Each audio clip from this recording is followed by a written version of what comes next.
America నుండి ఇండియాకి డబ్బులు పంపాలంటే ఇప్పటికీ ఆ పాత పద్ధతులేనా? అందుకే వచ్చేసింది మై పర్సు. Download now.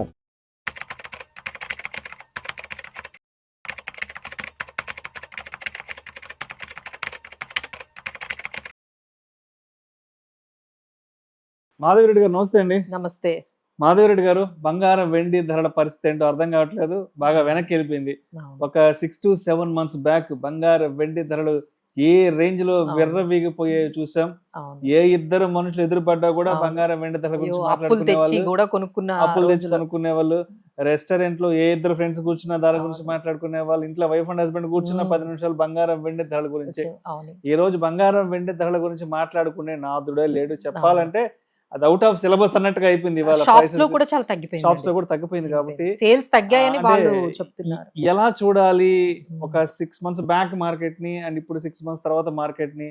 అంటే అసలు లాంగ్ టర్మ్ లో దీన్ని ఎటువంటి పర్సెప్షన్ తో అర్థం చేసుకోవాలి? సో గోల్డ్ ఇప్పుడు మనం ఆ ఫోమో అంటాం కదా, ఫియర్ ఆఫ్ మిస్సింగ్ అవుట్ అనే భయంతో కొనుక్కునే వాళ్ళండి. అంటే అది 2 లక్షలు అయిపోతుందేమో, 3 లక్షలు అయిపోతుందేమో అని చెప్పి ఆ భయంతో, అవసరం ఉన్నా లేకపోయినా, మీ ఇంట్లో ఏం ఫంక్షన్ లేదు ఏం లేదు, అమ్మో మనకి ఇంకా దాన్ని కొనుక్కోవడం కష్టం అయిపోతుంది, ఇంకా కాస్ట్లీ అయిపోతుంది అని కొనుక్కునే వాళ్ళు. ఎప్పుడైతే పీక్స్ నుంచి 30% పడిందండి, 30% ఎప్పుడైతే గోల్డ్ పడగానే దాని మీద ఉన్న అసలు ఆ షైన్ అంతా కూడా ఒక్కసారిగా ఫేడ్ అయిపోయినట్టుగా కనిపిస్తుంది. అది కూడా మళ్ళీ అదేంటంటే ఆ పర్టికులర్ ప్రైస్ లోనే కన్సాలిడేట్ అయిపోతూ ఉంది.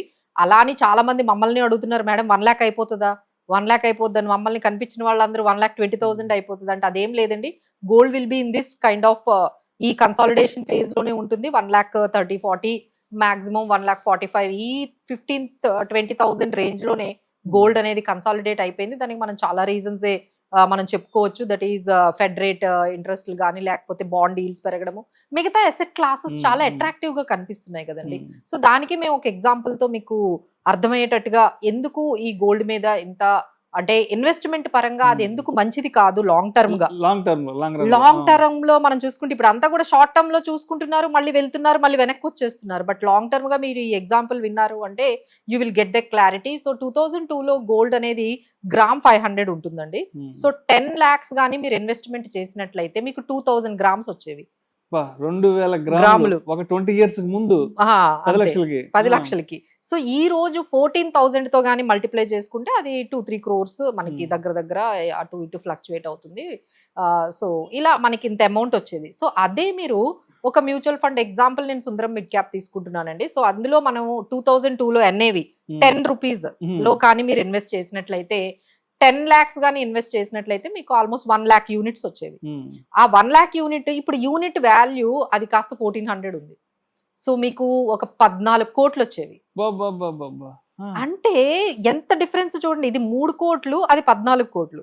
అంటే over the period of time అనేది మనం చూడాలి. కానీ ఈ మధ్యలో ఈ ఫోమో అని అది పెరిగిందని అందులో వెళ్ళడము, మళ్ళీ అది తగ్గిపోయిందని మళ్ళీ వెనక్కి వచ్చేయడం, సో చాలా డిఫరెంట్ గా ఇన్వెస్టర్స్ బిహేవ్ చేస్తున్నారంటే తగ్గుతున్నప్పుడు ఎవరు పెట్టట్లేదండి, హైలో ఉన్నప్పుడు పెట్టడానికే ఇష్టపడుతున్నారు అందరూ కూడా. అంటే పీక్స్ లో ఉన్నప్పుడే దాని మీద ఇంట్రెస్ట్ వస్తుంది అందరికి. అంటే మార్కెట్ ఇప్పుడు రికవర్ అవుతుంది కదా, ఇప్పుడు మార్కెట్ లోకి ఎంటర్ అవుదాం చూస్తున్నారు, డిస్కౌంట్ ప్రైస్ లో ఉన్నప్పుడు ఎవరు ఎంటర్ అవ్వట్లేదు. అదే చాలా డిఫరెంట్ గా బిహేవ్ చేస్తున్నారండి. దీన్ని మీరు అందరూ కూడా డెఫినెట్లీ బిహేవియర్ అనేది కొంచెం మనకి ఈ సైకలాజికల్ గా మనం కొంచెం దాని నుంచి బయటికి రావాలి అంటే ఈ ఎగ్జాంపుల్ మేము చెప్పాము. అంటే మేము అందరం చెప్పేది ఏంటంటే బాగా తక్కువలో ఉన్నప్పుడు కొనుక్కోండి.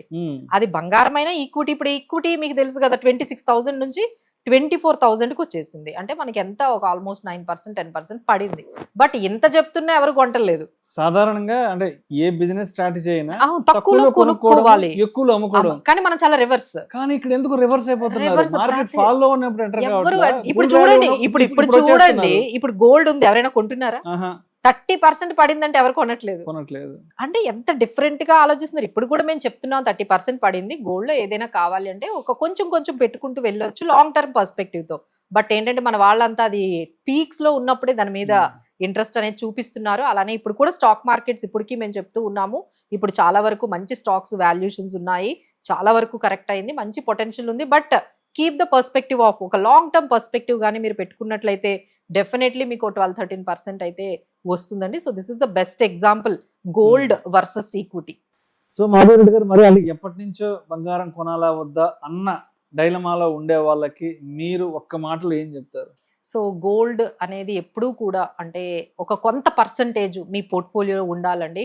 సో ఇప్పుడు పడిపోతుందని పక్కన పెట్టేయటం అందరూ కూడా అండి. అంటే మీరు నమ్మరండి, మేము ఒక సర్వే చూసాము, లాస్ట్ 3 months లో 100 టన్నులు అమ్మేశారు మన వాళ్ళు.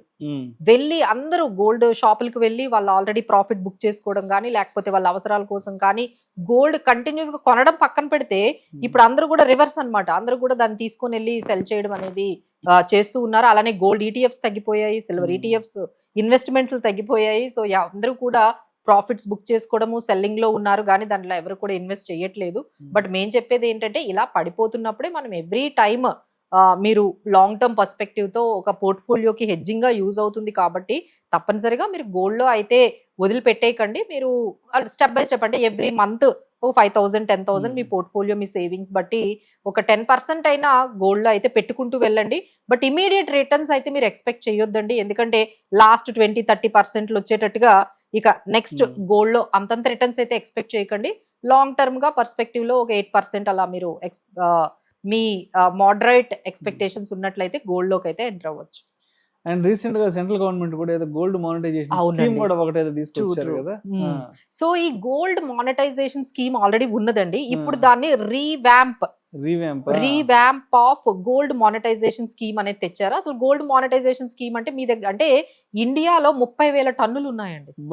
30,000 టన్నుల గోల్డ్ అందరి దగ్గర ఉంటుండగా మనం ఎందుకు ఇంకా ఇంపోర్ట్ చేసుకుంటున్నాము? ఈ ఇంపోర్ట్ చేసుకోవడం వల్ల మనకేమవుతుంది? ఇంపోర్ట్ డ్యూటీలు ఇవన్నీ పెరుగుతూ ఉన్నాయి. అలానే మనం ప్రతిసారి ఇంపోర్ట్ చేసుకున్నప్పుడు మన ఫారెన్ కరెన్సీ అనేది బయట కంట్రీస్ కి, బయట అంటే దేశం దాటి వెళ్ళిపోతుంది. దీనికి ఒక సొల్యూషన్ తీసుకురావాలి. మన దగ్గర ఐడిల్ గా అందరి ఇంట్లో కేజీలు అది లోకర్లో ఇంట్లో ఈ మధ్య ఇంట్లో ఎవరు పెట్టట్లేదు, పెట్టడం మానేశారు. ఎప్పుడైతే 1,40,000 అయిపోయిందో ఎవరి ఇంట్లో గోల్డ్ పెట్టట్లేదు. సో అందరు కూడా లాకర్స్ లోనే పెట్టుకుంటూ ఉన్నారు.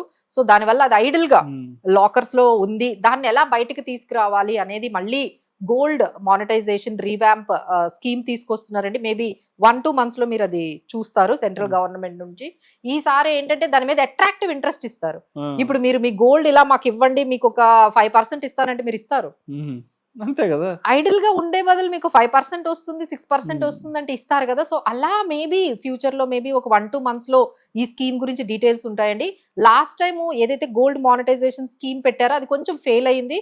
ఎందుకంటే కస్టమర్స్ దాన్ని అంత సీరియస్ గా యాక్సెప్ట్ చేయలేదు. బట్ ఇప్పుడైతే దాన్ని కొన్ని చేంజెస్ చేసి తీసుకొస్తా అంటున్నారు. లాస్ట్ టైం జ్యువెలర్స్ ని దాంట్లో అంటే ఇంట్రడ్యూస్ చేయలేదు ఈ స్కీమ్ లో. ఈసారి ఈ గోల్డ్ జ్యువెలరీ షాప్ వాళ్ళని కూడా ఈ స్కీమ్ లో ఇంట్రడ్యూస్ చేద్దామని కొంచెం ఆలోచిస్తూ ఉన్నారు. సో మేబీ మీరు బై ఆగస్ట్ కల్లా ఈ గోల్డ్ మానిటైజేషన్ స్కీమ్ రీవ్యాంప్ ఏంటో అనేది మీరు వింటారు. సో మీ ఐడల్ గోల్డ్ ఏదైతే ఉందో సో త్వరలో దాని మీద మీకు కొంచెం రిటర్న్స్ వచ్చే మంచి వార్త అయితే సెంట్రల్ గవర్నమెంట్ ఇవ్వబోతోంది. Thank you so much Madhureddy గారు. Thank you.